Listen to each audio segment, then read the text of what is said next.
In this video, we're going to be focused on solving problems that ask us to find either the weighted mean or the weighted average.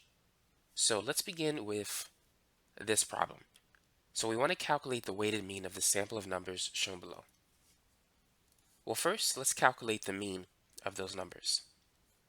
The sample mean is basically the sum of all of the x values divided by the number of values that we have in a list. So it's going to be 16 plus 20 plus 12 plus the next two 16s, and then plus 10, and so forth.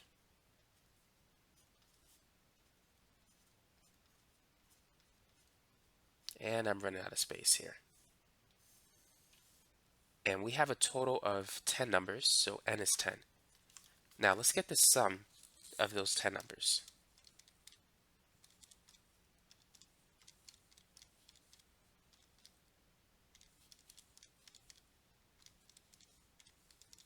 So the sum that I got is 170 divided by 10 numbers. That gives us a sample mean of 17. Now, there's another way in which we can get this answer. So we can also calculate the mean, or more specifically the weighted mean, if we take the sum of all the weights times the sample. It could be, the weight could be in the form of frequency, or it could be in the form of a percentage, and then divided by the sum of the weights. So looking at the first number, we're going to start with the lowest number. That's 10. 10 has a frequency of 1 because there's only one 10 in the list.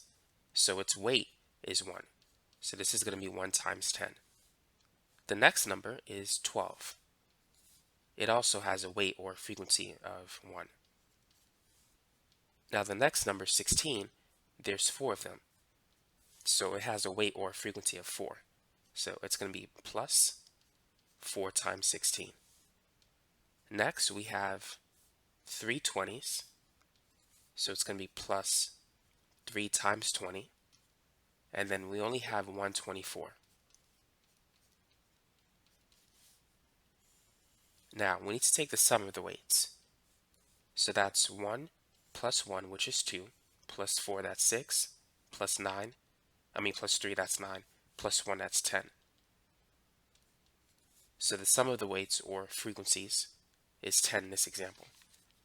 So 1 times 10 is 10, plus 12, plus 4 times 16, plus 3 times 20, plus 1 times 24. It gives us the same sum of 170. Dividing that by 10, we're going to get the same answer of 17. So that's how you could use this formula to calculate the weighted mean. Now let's look at another example. In a class of 20, 8 students averaged a score of 86. 7 students had an average of 74, and 5 students had an average test score of 98. What is the average test score for the entire class? We're going to use the same formula to calculate the weighted mean. So it's going to be the sum of all the weights times each data in our sample divided by the sum of all the weights. So first we have a weight of 8 students and an average score of 86. Next we have 7 students, so that's the frequency or the weight, and the average for that is 74. And then we have 5 students with an average test score of 98. Now we need to divide it by the sum of the weights. So 8 plus 7 is 15, plus 5 gives us the total of 20. So let's do this one step at a time. First, let's multiply 8 by 86.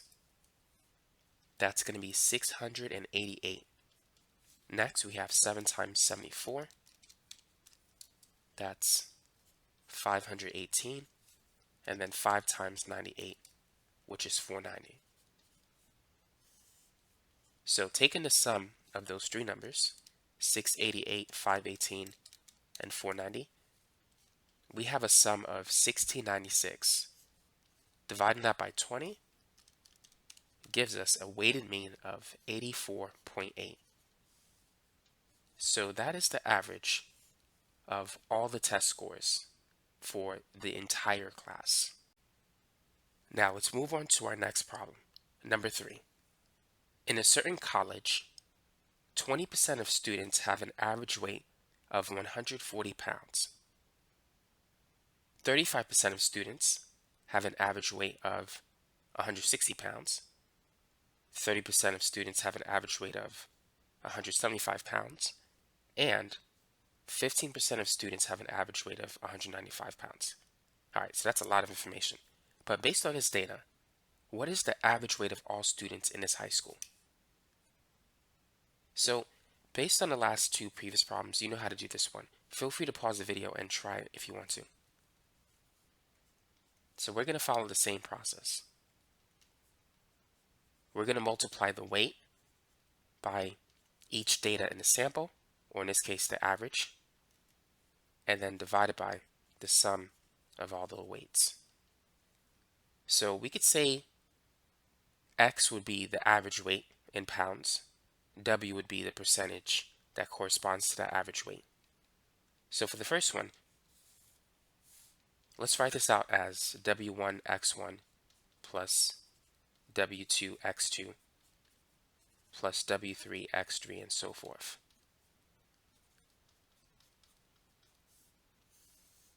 And then the sum of the weights will be W1 plus W2 plus W3 plus W4, if that makes it easier.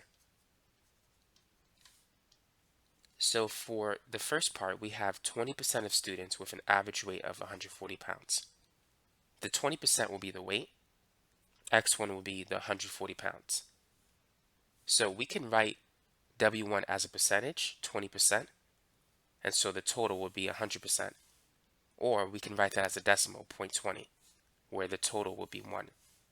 I prefer to use the decimal version of the percentage. So W1 is going to be 0.20. X1 is 140. Now let's move on to the second data in our, let me say that again, the second data point in our sample. So W2 is 35%, X2 is going to be 160. So this is 0.35 times 160. Now W3, that's going to be 30% or 0.30, and X3 is 175. Next we have W4, which is 0.15 times X4, that's 195.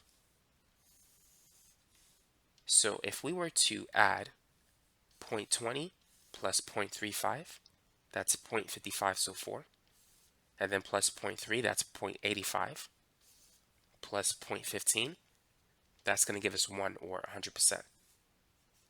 So the sum of all four weights is 1. So now let's plug in the numbers and get the answer for this problem.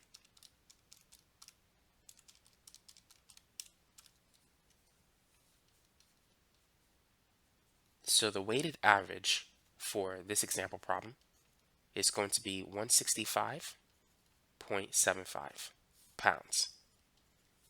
And so that's it for this problem. That's how you can calculate the average weight of all students in this high school. Now let's move on to our next example problem. Number 4. Using the information shown below, calculate the final semester grade of John and Kelly. So we're going to use the same formula to do so. It's going to be the sum of the product of the weight and the data point in our sample, x1. So it's going to be W1 x1 plus W2 x2. And since we have 5 things we're dealing with, we're going to go up to W5 x5. And then we're going to divide it by the sum of all of the weights. Since the weights are given as percentage values, the sum is going to be 100% or 1 as a decimal number. So let's start by calculating the weighted mean for John. So W1 is going to be the 15%. So that's 0.15. And the homework score for John is 92, so that's going to be X1. Next, we have W2, so that's going to be the weighted percentage for the quiz, which is 10% times the quiz score of 74. And then we're just going to repeat the process. So for the lab, it's 0.20, and the score for that is 83. Next, we have the tests, which has a weighted value of 25% or 0.25 times the score of 76. And then the final exam is weighted 30% times the score of 88. So now we're going to divide by the sum of all the weights. 0.15 plus 0.10, that's 0.25, plus 0.20, that's 0.45, plus 0.25, that's 0.7, plus 0.3, that's 1. So you really don't need to put the 1, since it's not going to change your answer.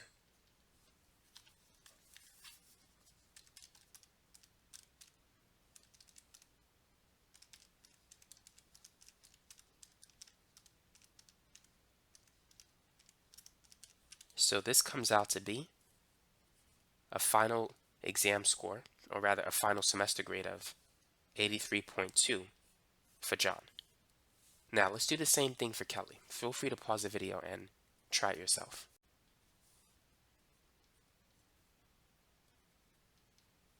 So the homework percentage will still be 0.15, but Kelly's homework score is 100, so that's different.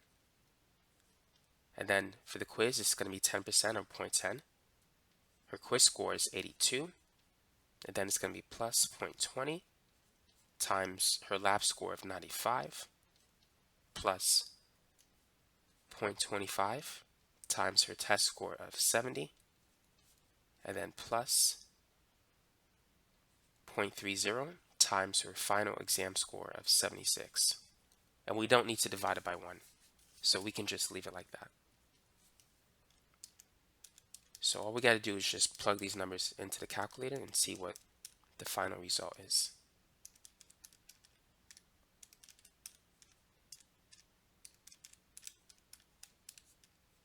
So the final answer that I got is 82.5. So in this example, John has a higher final semester grade than Kelly. Now let's talk about why that's the case. If you notice, his tests and final exam score is significantly higher than Kelly's. And also, these two categories have a higher weight than the other three categories, even though Kelly did better on her homework, lab, and quiz score than John. The total weight of those three categories is 45% compared to the weight of the tests and the final exam categories, which is 55%.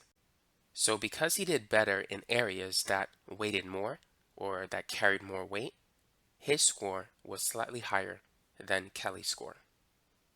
And so that's it for this problem. Now you know how to calculate your final semester grade if you know the weighted percentage values for each of these categories. Number 5, using the information shown below, calculate the GPA or the grade point average of the student. So we're going to use the same formula that we've been using.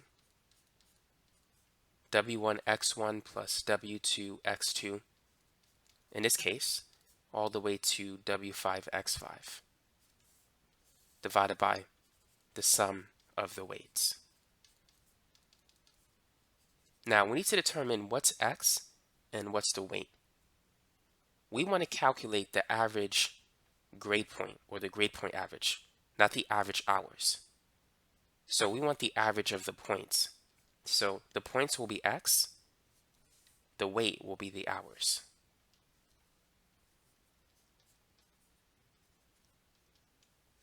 W1 will correspond to chemistry. That's going to be the hours for chemistry. That's 3. X1 will be the point score for chemistry, which is 3. So anytime you have a B, that corresponds to a 3.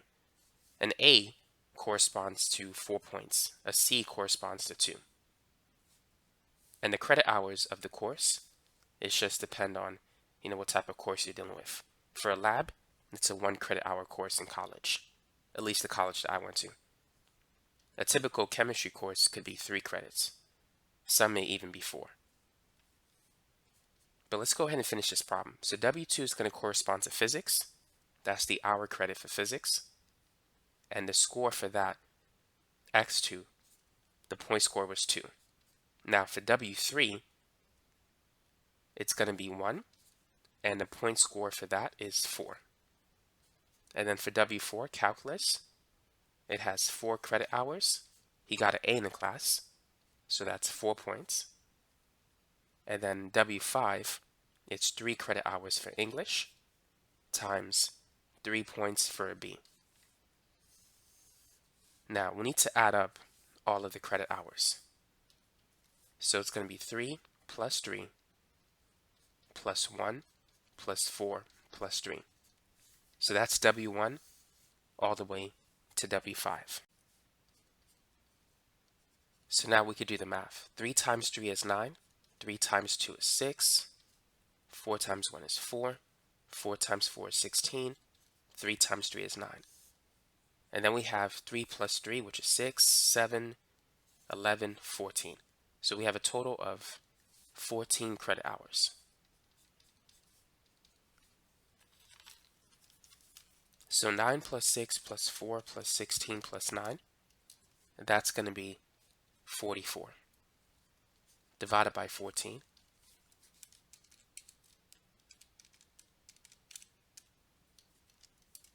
That gives this student a grade point average of 3.14, which is close to a B. So that's how you can calculate the grade point average of a student if you know the credit hours of the courses that he has, and if you know the letter grade for each of those courses. Number 6, Rachel mixes 5 gallons of a 20% antifreeze solution with 10 gallons of a 50% antifreeze solution to form a new solution with a different antifreeze concentration. Will the new solution have a concentration that is closer to 20% or 50%? What would you say? So let's say we have solution 1 and solution 2. So solution 1 has a volume of 5 gallons. And solution 2 has a volume of 10 gallons. Now, the concentration of solution 1 is 20%. The concentration of solution 2 is 50%. We want to calculate the concentration of the combined solution. So based on that, what's W and what's X?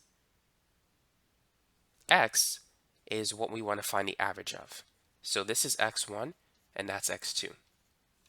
The weight, in this case, will be the volume. That will be W2. Whoa, what just happened there? Sometimes this computer can act up. It has issues. But this is what we have for this problem so far. Now, the combined solution, or let's call it solution 3, it's going to have a total volume of 15 gallons. Because once you mix a 5-gallon solution with a 10-gallon solution, we're going to get a 15-gallon solution.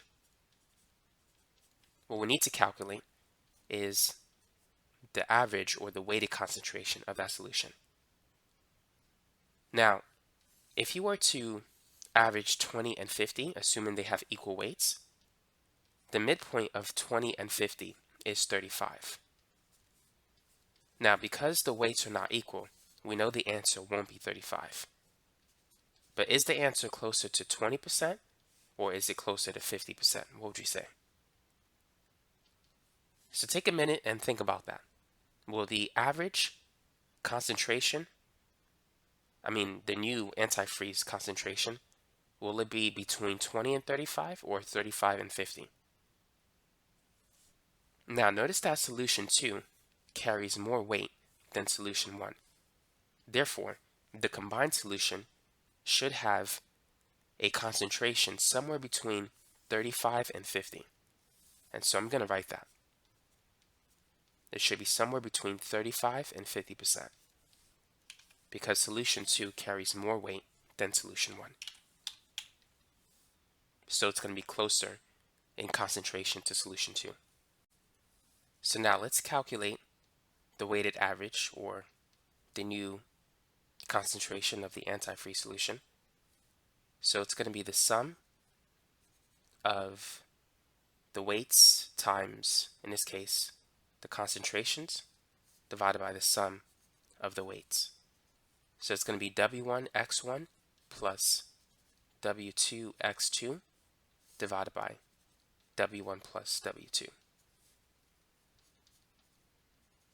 So W1 is 5 gallons, and X1, the concentration, is 20%. This time I'm going to leave it in percentage. I'm not going to convert it to 0.20 because I want my final answer to be in percent. Now, W2 is 10 gallons, and X2 is 50%. Now, we're not taking the sum of the percentages. We want to average the percentages. We need to take the sum of these two numbers. W1 plus W2 is 5 plus 10. So we have 5 times 20, which is 100, and then plus 10 times 50, that's going to be 500 divided by 15. So that's 600 divided by 15, and that's going to give us an average weighted concentration of 40%. So this is the answer. By the way, for those of you who like to focus on units, this is in gallons, so that's percent. That's gallons, percent. When you add these two, that's going to be in gallons.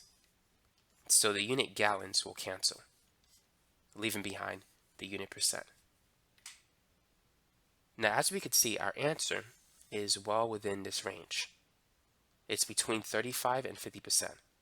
So solution 3 has a concentration that is closer to solution 2 because solution 2 carries more weight than solution 1. And that's how weighted averages work. So that's it for this video. Thanks again for watching.